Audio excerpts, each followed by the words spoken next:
बनाया गया था, लेकिन उसके बराबर में एक और पुल है जो अंग्रेज़ों के ज़माने से बना हुआ था। वो पुल आज भी जैसा का तैसा ही है, काम कर रहा है, लोग उसी से जा रहे हैं। लेकिन जो दूसरा पुल था वो टूट गया, या ये कहा जाए कि भ्रष्टाचार की भेंट चढ़ गया। बिहार में आखिरकार क्यों टूट रहे हैं पुल, कौन इसके लिए जिम्मेदार है, ये एक बड़ा सवाल है इस वक्त बिहार के एक एक शख्स के लिए। मेरे साथ कुछ खास मेहमान हैं, इस पर हम बातचीत करेंगे, चर्चा करेंगे। आलोक वत्स जी हैं भारतीय जनता पार्टी से, अजय पांडे जी हैं लोक जनशक्ति पार्टी से इस वक्त साथ में, सारिका पासवान जी आरजेडी को रिप्रेजेंट करेंगी, अजय झा जी हैं जो वरिष्ठ पत्रकार हैं इस वक्त साथ में जुड़े हैं, और विकास चंद्रा जी सोशल एक्टिविस्ट हैं। आप सभी का बहुत बहुत स्वागत है। लेकिन सबसे पहला सवाल आलोक जी आप ही से, क्यों गिर रहे हैं पुल, क्यों धड़ाम हो रहे हैं? 8 दिन 12 पुल, क्या सिर्फ बारिश की वजह से या भ्रष्टाचार है इसके पीछे? बिल्कुल बिल्कुल नहीं, ये वहां के अभियंताओं द्वारा लूट जो मची हुई है, ये उसके कारण ये पुल ध्वस्त हो रहे हैं। देखिए, बिहार में एक फॉर्मूला है सरकारी काम में, L/4। लूट का 4 अंश चार लोगों को जाता है। तो वो जब L/4 अप्लाई हो जाता है तो क्वालिटी चली जाती है ताक पे। और अभी आपके दर्शक थे जो वहां पे पुल थे, जो आपके रिपोर्टर उनसे बात कर रहे थे, उनको रोड तक नहीं दिखाई पड़ रहा है, सड़क तक नहीं दिखाई पड़ रहा है पुल जहां बना हुआ है। तो ये सरासर नाइंसाफी से पुल बने हुए हैं और इसमें भयंकर लूटमार हुई है। और वही तो मैं जानना चाह रहा हूं, किसने की? बनाया हुआ, आज भी जो बिल्डिंग अंग्रेजों ने बनाया, ठीक है, उन्होंने हमारे ऊपर राज किया, हमारे ऊपर बहुत आतंक मचाया, बहुत, लेकिन जहां कहीं भी उन्होंने कोई बिल्डिंग बनाई या रोड बनाई, उस पर क्वालिटी में 1% भी कॉम्प्रोमाइज नहीं किया है। आज भी मतलब कितनी हास्यास्पद बात है कि अंग्रेजों का बनाया हुआ पुल पर लोग आवागमन कर रहे हैं, और बिहार सरकार का पुल जो बनाया है वो ताश के पत्ते की तरह ढह गया। और एक पुल में कुछ दिक्कत हो सकती है, 2 पुल में कोई दिक्कत हो सकती है, 12 पुल 8 दिन में गिर जाएंगे।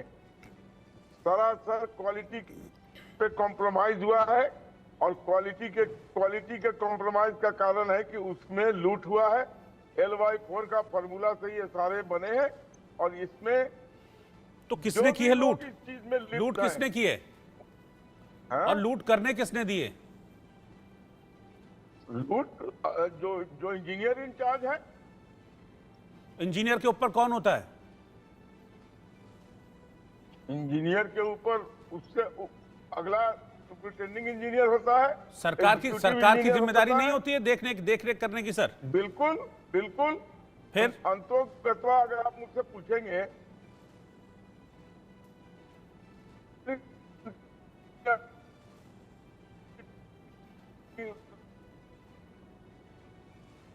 ठीक है, मैं सारिका पासवान जी के पास आ रहा हूं। सारिका जी, एक अब आरोप एक दूसरे पर लग रहे हैं।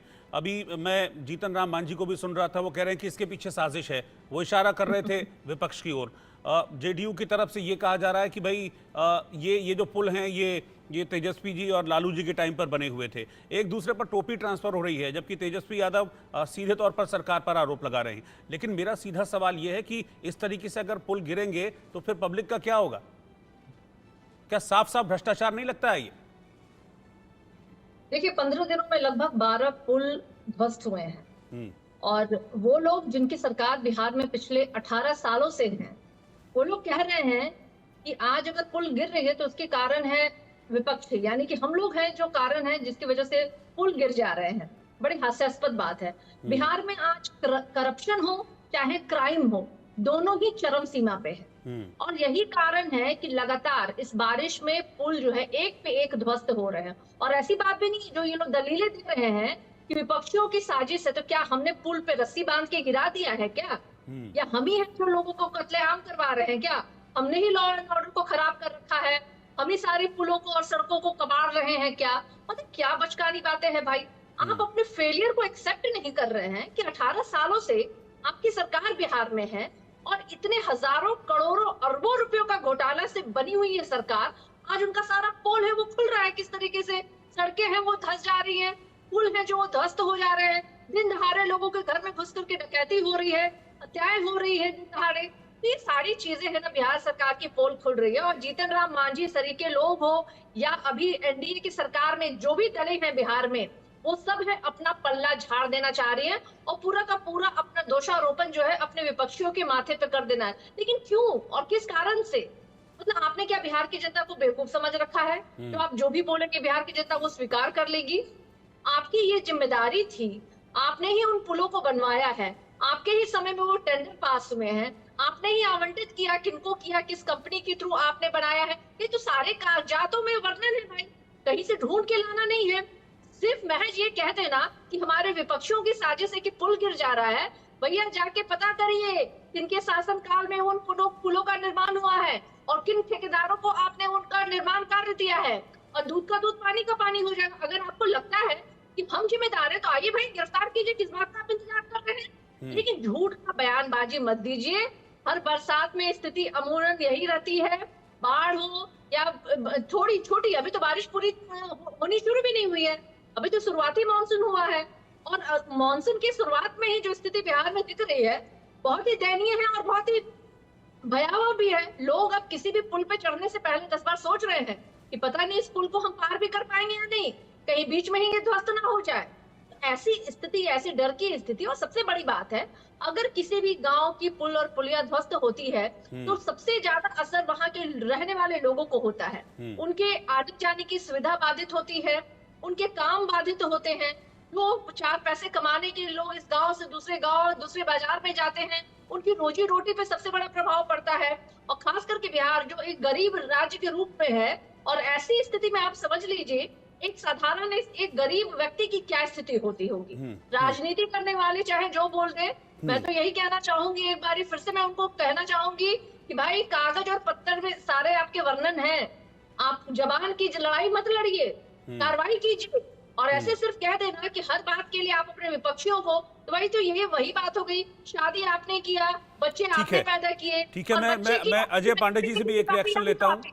अजय पांडे जी जो कि एलजेपी के जनरल सेक्रेटरी हैं, वो भी इस वक्त साथ में। मैं उनसे, अजय जी आप भी एनडीए का हिस्सा हैं और बिहार में इस वक्त एनडीए की सरकार है, भ्रष्टाचार का जिम्मेदार कौन है आपकी नजर में? ये पुल अगर गिर रहे हैं तो सिर्फ ये कह देना जिम्मेदारी लेनी पड़ेगी या नहीं लेनी पड़ेगी? सिर्फ ये कह देना कि वे पुराने पुल थे इसलिए गिर गए, तो पुराने पुल थे तो उसकी देखरेख रखरखाव का कुछ तो सिस्टम होता होगा ना?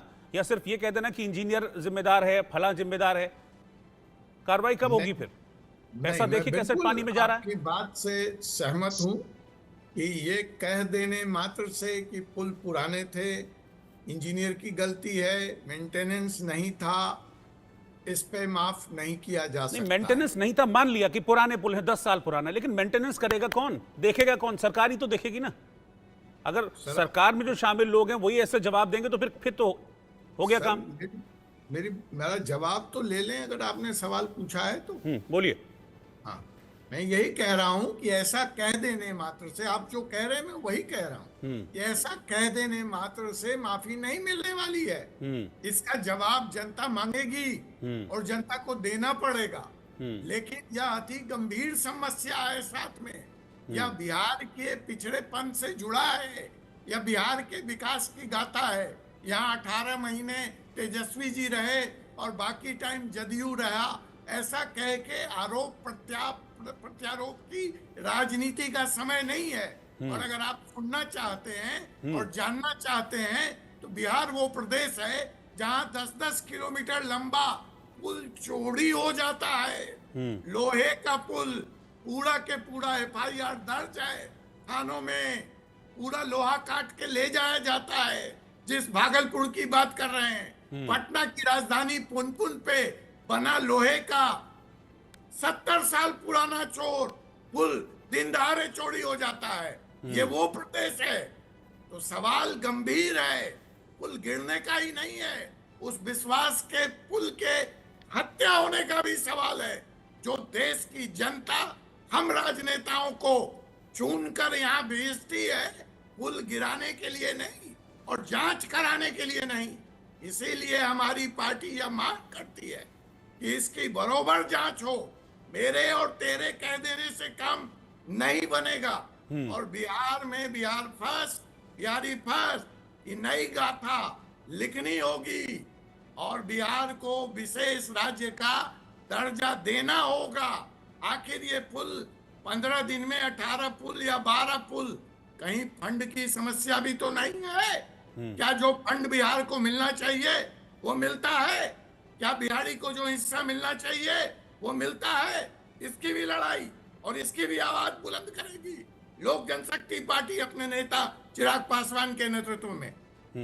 ठीक है, मैं मेरे साथ अजय झा जी भी है, सीनियर जर्नलिस्ट हैं। अजय झा जी, मैं आपसे ये जानना चाह रहा हूं कि ये सिर्फ नींव कमजोर होने का मामला है या फिर नियत कमजोर होने का ये मामला है?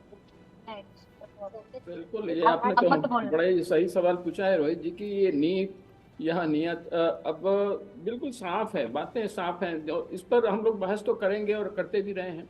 ऐसी घटनाएं अमूमन हम देखते हैं जब कई जगहों पर होती है, लेकिन दो बात की मुझे हैरानी हो रही है। तो एक ही साथ 1 हफ्ते और 10 दिन के अंदर इतने सारे पुल कैसे गिर रहे हैं? ये बात सचमुच जो जीतन मांझी जी ने उठाया है वो एक प्रश्न जरूर खड़ा करता है। लेकिन इन एनी केस एक तो यह बात तो हो ही रहा है कि पुलें जो हैं वो गिर रही हैं, पुल गिर रहे हैं। अब ये सरप्राइजिंग इसलिए है कि पुल ये जो टेक्नोलॉजी है ना, ये दुनिया में बहुत उन्नत हो चुका है।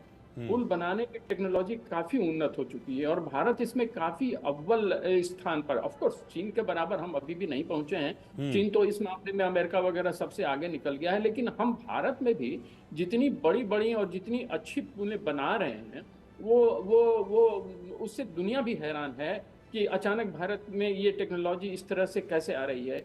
और उसके बावजूद भी अगर कोई एक प्रदेश देश में ऐसा है जहां ऐसी चीजें हो रही हैं, तो देखिए पॉलिटिकल पार्टीज के नेता को तो चूंकि वो चुन करके आते हैं, कुछ वादा करके आते हैं, तो वो उनकी रिस्पॉन्सिबिलिटी तो है ही, उससे तो वो बच नहीं सकते हैं। लेकिन एक बात मानना पड़ेगा कि ये पॉलिटिकल नेताओं से नीचे का मसला है या उनसे हट करके बना हुआ एक मसला है। इसमें एक टेक्नोक्रेसी है, इसमें ब्यूरोक्रेसी है, इसमें जो एजेंट्स और ठेकेदार हैं वो हैं, और उसमें वो सारे लोग निहित हैं जिन्होंने इसे बनाने में अपनी महती भूमिका अदा की है। तो वो अच्छा, और उन पर लगाम कौन लगाएगा? ठीक है, उसका एक सिस्टम हमारे यहाँ बना हुआ है। देखिए केंद्र सरकार की कई योजनाएं हैं, काफ़ी दुरुस्त तरीके से चल रही हैं, पहले से भी चल रही हैं, लेकिन बिहार में ऐसा क्या हो रहा है?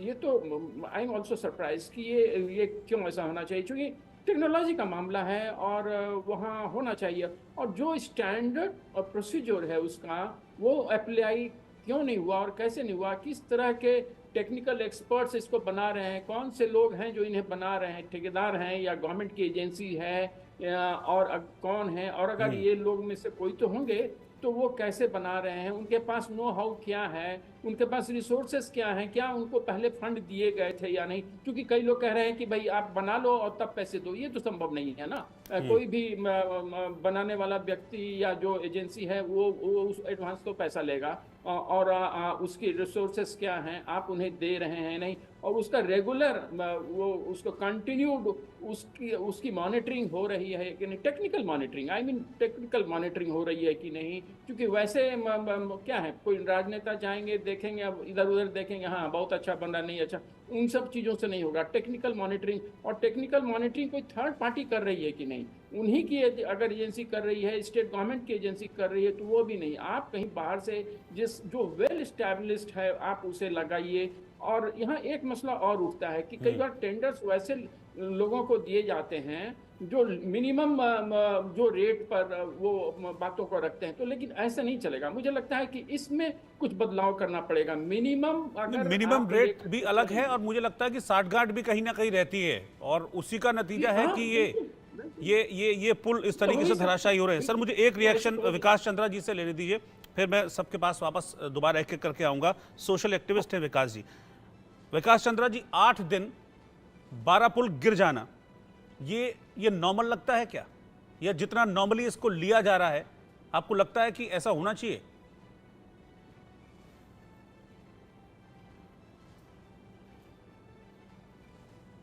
विकास चंद्रा जी।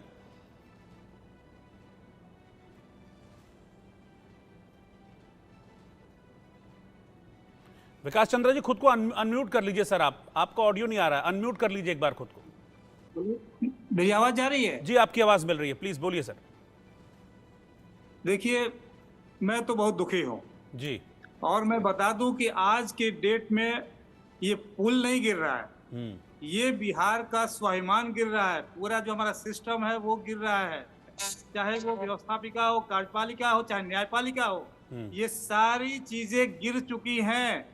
चूंकि जांच ये क्या कहते हो, औपचारिकता है, जांच करेगा कौन? आज की स्थिति ये है कि आप कंप्लेन करने वाले जो सामाजिक लोग थे वो कंप्लेन करते हैं तो उन पे सरकार 353 की धारा लागू करवाती है, डराती है। आप जिस गुड्डू बाबा की बात कर रहे हैं, क्योंकि मेरा कोई सार्वजनिक जीवन रहा तभी आपने हमको जोड़ा है। मैं आज 5 करोड़ रुपए के मानहानि का मुकदमा झेल रहा हूँ। पीएमसीएच ने भ्रष्टाचार को उजागर किया, मेरे को डराने के लिए बड़े लोगों ने 5 करोड़ का मुकदमा कर दिया, एक्सटॉर्शन का मुकदमा कर दिया। कहने का मतलब ये है कि ये पुल नहीं गिरा है और इतना मनोबल हाई हो गया है बिहार के विभाग के सभी अधिकारियों का कि वो किसी की, आम लोग की सुनते तक नहीं है। स्वास्थ्य विभाग का एसीएस जो है वो अभी आपका पुल निर्माण निगम के भी हैं, कई विभाग एसीएस है वो किसी से नहीं मिलते, लोग उनके पास समस्या लेकर नहीं जा सकते। मेरा सीधा मानना है कि बिहार में जो ये गिरा है पुल, इसके लिए माननीय नीतीश जी मुख्यमंत्री, मैं उनको व्यक्तिगत रूप से नहीं कह रहा हूं, लेकिन उनकी अपने कुछ चेहते जो अधिकारी हैं, आंख बंद करके उन पर जो विश्वास कर रहे हैं, यह अभी पुल गिरा है। मैं भविष्यवाणी कर रहा हूं कि पिछले 15-20 साल से बिहार में अन्य विभागों में, चाहे हेल्थ का हो, चाहे कहीं भी हो, जो बिल्डिंगें बनाई गई हैं, कंस्ट्रक्शन वर्क हुआ है, वह आज आने वाले समय में वह भी गिरेगा। और क्यों गिर रहा है ये सब लोग जानते हैं कि क्यों गिर रहा है। ये हमारा कहना है कि सिस्टम में आइए, पुल गिर रहा है तो पुल बनाने के बाद पुल का देखभाल किसको करना था? विभागीय प्रमुख की जिम्मेवारी थी, ठेकेदार तो बाद में आएगा। सबसे बड़ी जिम्मेवारी माननीय मंत्री को लेनी चाहिए, जो भी जिसके पीरियड का ये पुल बना हो, जो लोग भी मंत्री हो, मंत्रियों को लेना चाहिए, विभागीय प्रमुख को लेना चाहिए। और ये अभियंताओं के ऊपर शर्म आ रहा है कि बिहार के अभियंता के जो लोग बनाते हैं उनके समय में गिर रहा है। कहने का मतलब है कि ईमानदारी से भारत की सरकार बिहार के जो ब्यूरोक्रेट्स हैं, चिन्हित लोग, इनके संपत्तियों की जांच करा दे तो पुल क्यों गिर रहा है, क्यों इस तरह की चीजें हो रही है, सारा दूध का दूध और पानी का पानी हो जाएगा। हमारे जैसे लोग आज कागज और फाइल लेकर विभागों में घूमते हैं और लोग मुझे पागल डिक्लेयर करता है। यहाँ का ये जो है, ये पुल नहीं गिरा है, बिहार का स्वाभिमान गिरा है, आलोकवत जी, आलोकवत जी आप कह रहे हैं कि इंजीनियर जिम्मेदार हैं, बनाने वाले जिम्मेदार हैं, लेकिन अगर जो जिम्मेदार हैं आपको पता है तो फिर एक्शन कौन लेगा? सरकार लेगी ना। वही मैंने कहा कि मेरा नहीं, मैं आलोक जी के पास जा रहा हूँ, मैं ये सवाल लेकर आलोक जी के पास जा रहा हूँ। आलोक जी, आलोकवत जी, बिल्कुल ये जिम्मेदारी मंत्री को लेनी चाहिए। देख रख में आज कुछ नहीं हो रहा है, बिहार में कुछ नहीं हो रहा है, न्यायपालिका भी मुख्य दर्शक बनी हुई है। बोलिए आलोक जी, आप बोलिए। आलोकवत जी, मुझे लगता है कि उनकी आवाज़ ठीक से नहीं आ रही है, उनके पास हम चलेंगे। मैं सारिका जी के पास जा रहा हूँ। सारिका जी, फिर जिम्मेदारी कौन लेगा? अगर सत्ता पक्ष के लोग भी ऐसे कहते रहेंगे कि इंजीनियर जिम्मेदार है, ये फला जिम्मेदार है, फला जिम्मेदार है, इसका मतलब आपको पता है सब कि जिम्मेदार कौन है और कौन नहीं है, लेकिन उसके बावजूद भी आप चुप रहेंगे, कुछ नहीं करेंगे और एक्शन होता दिखेगा नहीं, तो फिर सवाल तो खड़े होंगे। देखिए, सवाल तो बहुत सारे खड़े हो रहे हैं और माननीय मुख्यमंत्री जी उन तमाम सवालों को दरकिनार करके वो उधर देख ही नहीं रहे हैं। क्योंकि अभी देखिए, जब लगातार पुलें जो है बिहार में गिरनी शुरू हुई तो माननीय मुख्यमंत्री जी ने एक आनन फानन में समीक्षा बैठक उन्होंने बुला ली और समीक्षा बैठक की वो तस्वीर अगर आप देखेंगे तो आपको समझ में आ जाएगा कि वो समीक्षा बैठक भी महज खाना पूर्ति है। बैठे कौन थे भाई उसमें? सारे उनके अधिकारी बैठे थे। जिस अभी एसीज की बात कर रहे थे हमारे एक यहाँ पैनल में मौजूद भाई, वो बिल्कुल सही बात उन्होंने कहा कि ऐसे अधिकारी जो पूरे बिहार में अभी जिस तरीके से अफसरशाही चरम सीमा पे रही है माननीय मुख्यमंत्री नीतीश कुमार जी की सरकार में, और वो अफसरशाही, वो अफसर जो माननीय मुख्यमंत्री जी को जाके तमाम चीजों की जानकारी देते हैं, वो अफसर है जो हर बात में कहते हैं yes boss, very good boss, you are right boss is always right. ये वो अधिकारी है। और माननीय मुख्यमंत्री जी अपनी पूरी की पूरी ताकत और अपनी पूरी जो कहते हैं अधिकार उन लोगों को दे रखा है। एक संबंधित ना विभाग के कोई मंत्री वहां दिखाई दिए, ना ही उस क्षेत्र को के कोई विधायक दिखाई दिए। आखिर अगर किसी क्षेत्र में कोई पुल गिरा है, ध्वस्त हुआ है, तो वहां के लोकल विधायक को भी तो उसमें सम्मिलित करनी चाहिए, उनसे भी पूछनी चाहिए थी। समीक्षा में तो उनसे भी सवाल करना बनता है कि क्यों और किन कारणों से भाई आपके क्षेत्र में ये पुल गिरा है और इतने कम समय में। तो इस तरह की समीक्षा बैठक का कोई मतलब नहीं बनता है, कोई औचित्य नहीं बनता है, महज खाना पूर्ति है। आपने ही पुल बनाया, आपके ही रीजन में पुल गिरा और आप दोषारोपण अपने विपक्षियों को कर रहे हैं। बहुत ही हास्यास्पद है। और मैं तो कहूंगी बिहार की जनता के साथ ये बहुत बड़ा धोखा है, बरगलाने की कोशिश की जा रही है। शादी आपकी हुई, बच्चे आपके हुए और बच्चों की जिम्मेदारी लेने से आप बच रहे हैं। कहते नहीं ये तो विपक्षियों का है। क्या आपने बचकना बात, मैं तो यही कहूंगी बहुत ही मैच्योरिटी है। अभी जो भी हमारे सत्ता में लोग जो हैं ये बार बार जो कह रहे हैं कि पुल हमारे विपक्षों की वजह से गिर रहा है, मुझे लगता है बहुत ही इमेच्योर बयान है। और अब ये दिख रहा है, जो क्राइम जो था ना वो अब दिखना शुरू हो गया है, और करप्शन जो है ना वो भी पूरा दिख रहा है। अब छुपाया नहीं छुप रहा है इनसे। अब ये बता नहीं सकते हैं, जो कहते थे हमेशा कि हम भाई करप्शन से कॉम्प्रोमाइज नहीं करते, तो आपने कितना कॉम्प्रोमाइज किया है वो दिखाई दे रहा है।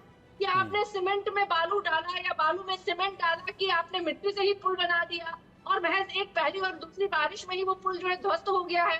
तो अपने सिर्फ चहेते लोगों को टेंडर्स देना, उनके द्वारा पुलों का निर्माण या भवन का निर्माण या सड़क का निर्माण, ये बहुत लंबे समय से बिहार में हो रहा है। 18 सालों से बिहार जो है वो करप्शन के भेंट चढ़ी हुई है और कोई सुनने वाला नहीं है। अगर आम जनता जाकर अधिकारी से, मंत्री से, विधायक से संपर्क भी करना चाहे तो वो संपर्क नहीं कर पा रहे हैं।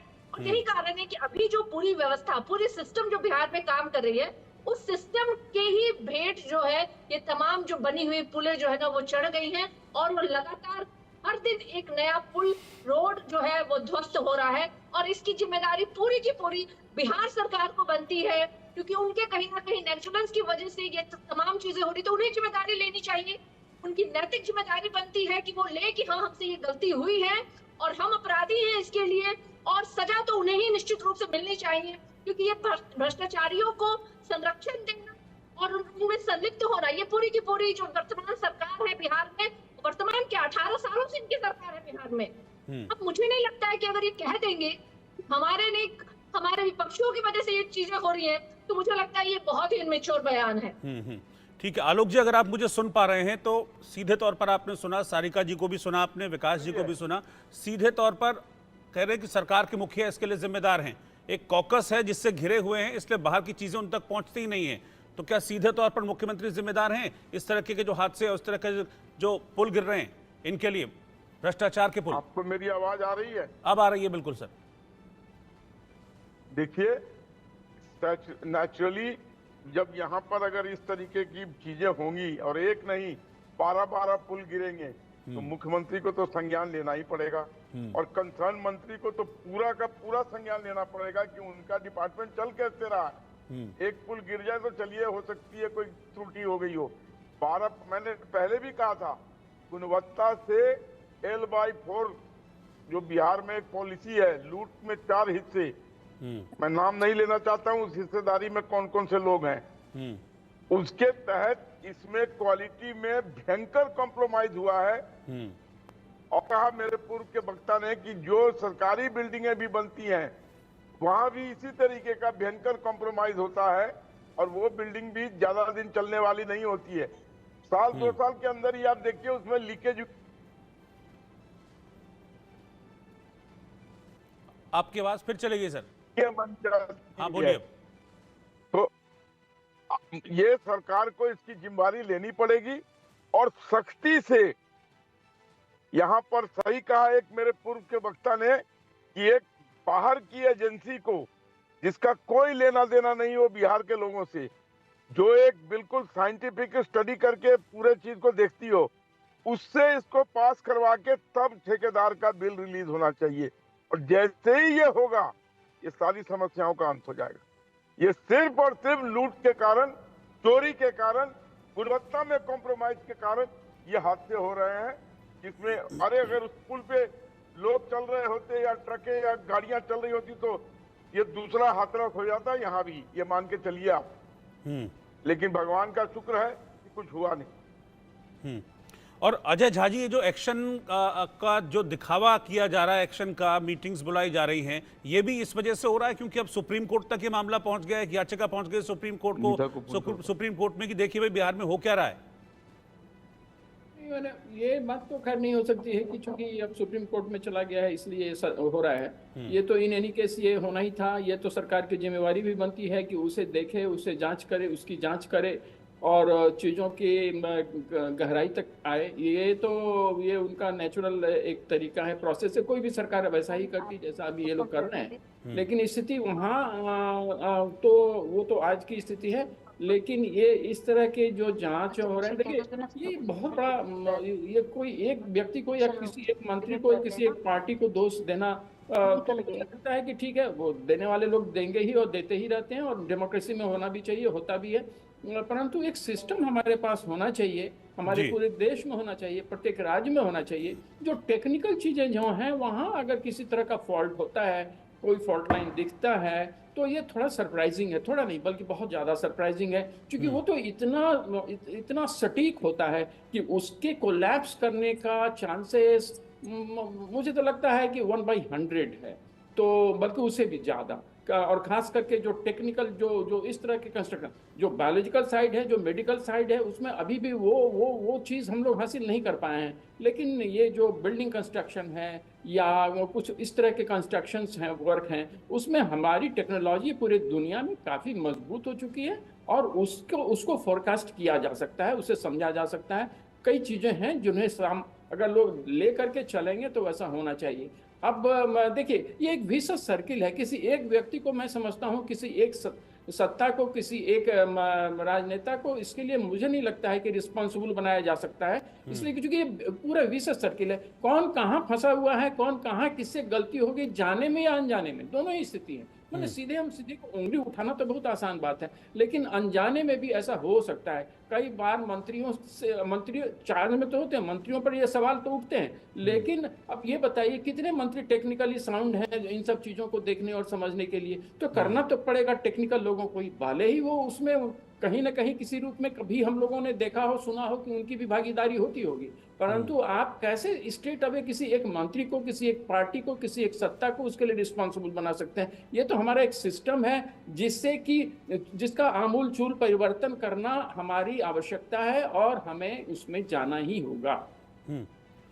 ठीक है, मैं विकास चंद्रा जी के पास चल रहा हूँ। विकास जी, जब भी, क्योंकि बहुत सारे जो एक्सपर्ट्स हैं, पुल बनाने के जो एक्सपर्ट्स हैं, उनके भी बहुत सारे कमेंट्स आए हैं जिस तरह से बिहार में पुल गिरे हैं उनको लेकर, और वो सवाल खड़े कर रहे हैं, पुल के डिज़ाइन है उनको लेकर भी सवाल खड़े हो रहे हैं। हमने सुना, अभी बहुत सारे लोग जुड़े हुए थे जब वो कह रहे थे कि ये पुल गिरा, यहाँ पर ये पुल ढहा तो इसमें सरिया नहीं था।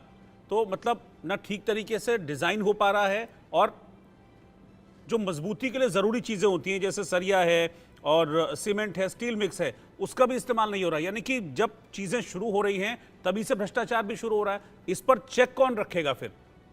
सवाल मेरा ये। बिल्कुल, भ्रष्टाचार की सीढ़ी नीचे से नहीं, ऊपर से नीचे की ओर आती है। अब तो नैतिकता किताबों में रह गई ना। एक समय था कि लोग नैतिकता के आधार पर लेते थे जिम्मेवारी। इस राज्य की मुखिया की जिम्मेवारी, जिस विभाग का वो पुल है उनके एसीएस की जिम्मेवारी, उसके बाद वो टेक्निकल जो हमारे इंजीनियर्स हैं उनकी जिम्मेवारी, चौथे नंबर पर ठेकेदार की जिम्मेवारी, और 5वें नंबर पर वहाँ के स्थानीय जनप्रतिनिधियों की भी जिम्मेवारी है। वो बच नहीं सकते हैं। अब मैं भरोसा जताता हूँ, क्योंकि अभी जो आपके एसीएस बने हैं चैतन्य प्रसाद, सरकार उनको ईमानदारी से काम करने दे, मुझे लगता है कि उनको सरकार हटा देगी। क्योंकि वह व्यक्ति यदि रह गया यहाँ पर और उसको दे दी गई जिम्मेवारी जांच करने की, तो दूध का दूध और पानी का पानी चैतन्य प्रसाद कर देंगे। लेकिन मैं जानता हूं कि सरकार उन्हें ज्यादा दिनों तक वहां नहीं रहने देगी। उस व्यक्ति ने बहुत साफ शब्दों में आकर कहा है कि जो पुराने पुल है उसकी मैं समीक्षा करवाऊंगा, क्यों नहीं उनका जीर्णोद्धार हुआ, नए पुल की जहां आवश्यकता है मैं बनवाऊंगा। तो कम से कम उस व्यक्ति पे हम लोग भरोसा कर रहे हैं, क्योंकि मैं उन्हें जानता हूं। उस व्यक्ति जहां जहां गए हैं उन्होंने काम किया है। और लेकिन मैं ये कह रहा हूं कि जिम्मेवारी से जो पुल निगम के जो इस डिपार्टमेंट के जो एसीएस हैं उनको इमीडिएट वहां से रिमूव करिए। 4-5 विभाग उस व्यक्ति के पास में है, और जहां जहां पे कंस्ट्रक्शन वर्क हुआ है मैं भविष्यवाणी कर रहा हूं कि वहां कंस्ट्रक्शन के मामले में बड़े घपले दिखाई देंगे। ठीक है अजय पांडे जी, मैं अजय पांडे जी के पास चल रहा हूँ। अजय पांडे जी, क्योंकि आप भी एनडीए का हिस्सा हैं, मैं फिर से वो बोल रहा हूँ, एनडीए का हिस्सा आप भी हैं, नीतीश कुमार जी भी एनडीए का हिस्सा हैं, फिर क्यों आप लोग या चिराग पासवान जी बात करते नीतीश कुमार से कि भाई ये पब्लिक का मामला है, पब्लिक की सुविधाओं का मामला है, इसमें भ्रष्टाचार की चीज़ें सामने आ रही हैं, तो इस पर सख्त एक्शन लें, सख्त पॉलिसी बनाएं, सख्त कार्रवाई करें, जो जिम्मेदार है उसको तुरंत हटाएं, उस पर एक्शन लें। बिल्कुल, मैं आपको एनडीए के हिस्सा होने के नाते आपके चैनल के माध्यम से, आपके माध्यम से आश्वस्त करता हूं कि इसमें कोई भी दोषी व्यक्ति नहीं बख्शा जाएगा। जितने आरोप यहाँ विपक्ष के साथी, सामाजिक कार्यकर्ता, पत्रकार बंधु लगा रहे हैं, वो सब मैंने नोट किया है, और ये सारी फहरिस्त नीतीश कुमार जी तक जाएगी। और यह बहुत गंभीर विषय है। मैंने अपने प्रारंभिक वक्तव्य में भी कहा था, यह तेरी और मेरी का सवाल नहीं है, यह महज पुल का सवाल नहीं है, उस विश्वास के पुल के हत्या का भी सवाल है। और इस पे पूरे बिहार को गंभीर चिंतन करके, इस बिकॉज बहुत गंभीर है भाई, मेरी भी समझ से बाहर है कि आप इतने साथ इतने पुल कैसे गिर रहे हैं। चाहे आप कटाव कह लें, चाहे आप मेंटेनेंस नहीं कह, मतलब है क्या, मुश्किल है इसको समझ पाना, समझा पाना। सरकार बहुत मतलब गंभीर है। आप क्या जीतन राम मांझी जी की बातों को बैक कर रहे हैं? आपको भी साजिश दिख रही है क्या? नहीं, देखिए, अभी ये जांच का विषय है, इसलिए मैं इसको साजिश की बात नहीं कहूंगा। और अगर साजिश भी है तो सरकार क्या कर रही थी? ठीक है, मैंने आपसे आलोकपत जी एक कमेंट आपसे। आप तो सरकार के साथ हैं, बीजेपी तो सरकार के साथ है ना, सरकार का हिस्सा है, फिर कैसे जिम्मेदारी इधर उधर डाल सकते हैं? सीधा बात कीजिए ना इस मामले में। पीडब्ल्यूडी विभाग किसके पास है? बात कीजिए, ये क्या हो रहा है, इस पर एक्शन लीजिए, कार्रवाई कीजिए। किस बात की देरी? देखिए, बिल्कुल कार्रवाई होगी, इसमें कहीं कोई शक नहीं है। अब एक पुल नहीं, 12 पुल गिरा है, तो इस मामले को इतनी आसानी से नहीं छोड़ा जाएगा, इसकी तह में जाया जाएगा, और जो भी दोषी लोग हैं उनको कड़ी से कड़ी सजा होगी। और आने वाले समय में जो पुल बनेंगे उसकी गुणवत्ता पर भी पूरी निगरानी रखी जाएगी, ताकि इसकी पुनरावृत्ति ना हो सके, ये मैं आपको कह सकता हूँ। तो इसमें तो घोटाला हुआ है, घपला हुआ है, क्वालिटी में कॉम्प्रोमाइज हुआ है, ये सारी बातें मैं कबूल रहा हूँ। नहीं तो एक पुल क्या 12 पुल गिर जाएंगे इस तरीके से? कटाव, अरे मान लीजिए कटाव 2 पुल में कर दिया होगा, मिट्टी काट ली होगी तो उसका पिलर कमजोर हो गया होगा, लेकिन ये 12 पुल के मिट्टी कटाव हो गया। ठीक है, हम ये उम्मीद भी करते हैं, कि ये सिर्फ बातें हवा हवाई ना हो, इस पर एक्शन हो, क्योंकि 8 दिन में 12 पुल गिरना कोई मजाक नहीं है। इससे लाइफलाइन रुक जाती है लोगों की, आप जिंदगी रुक जाती है लोगों की। उनसे पूछिए क्या परेशानी उनको होती है। फिलहाल शुक्रिया आप सभी का, बहुत बहुत शुक्रिया।